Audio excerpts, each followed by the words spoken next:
কমিটির আইন শৃঙ্খলার সার্বিক পরিস্থিতি অন্যান্য দেশের তুলনার সাথে ব্যবস্থা দেওয়া হয়েছে, কিন্তু এদের বন্দোবস্ত দেওয়া হয়েছে, কিন্তু এদের কাছে কিন্তু বাস্তবিক যে ভাবে আপনার এখানে আসি, আমার মনে হয় যে আমরা অনেকেই সেই ব্যাপারে অনেকটা। সরিষাবাড়িতে আইন শৃঙ্খলা কমিটির মাসিক সভা অনুষ্ঠিত। সরিষাবাড়ি থেকে আমাদের উপদেষ্টা বীর মুক্তিযোদ্ধা আব্দুল আজিজ জানান, জামালপুর জেলার সরিষাবাড়ি উপজেলা পরিষদের মাসিক আইন শৃঙ্খলা কমিটির সভা অনুষ্ঠিত হয়েছে।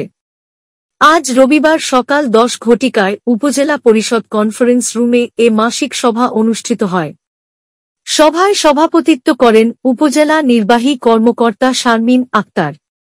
সভায় বক্তব্য সরিষাবাড়ির সার্বিক আইন শৃঙ্খলা পরিস্থিতি তুলে ধরে বক্তব্য রাখেন সরিষাবাড়ি থানার ভারপ্রাপ্ত officer in charge SI Rafiqul Islam, Sarishabari উপজেলা দুর্নীতি প্রতিরোধ কমিটির সভাপতি আন্নু মিয়া, সরিষাবাড়ি উপজেলা প্রেস ক্লাবের সভাপতি বীর মুক্তিযোদ্ধা আব্দুল আজিজ, সরিষাবাড়ি উপজেলা প্রেস ক্লাবের সাধারণ সম্পাদক আবুল হোসেন, সরিষাবাড়ি উপজেলা পল্লী বিদ্যুৎ অফিসের AGM শৈরব কুমার রায়, উপজেলা যুব উন্নয়ন কর্মকর্তা মাহবুবুর রহমান এবং উপজেলা আনসার VDP কর্মকর্তা নূর মাহমুদ প্রমুখ। সভায় বক্তব্যগণ উত্থাপিত বিভিন্ন সমস্যা তুলে ধরলে আলোচনার মাধ্যমে সমাধান করা হয়।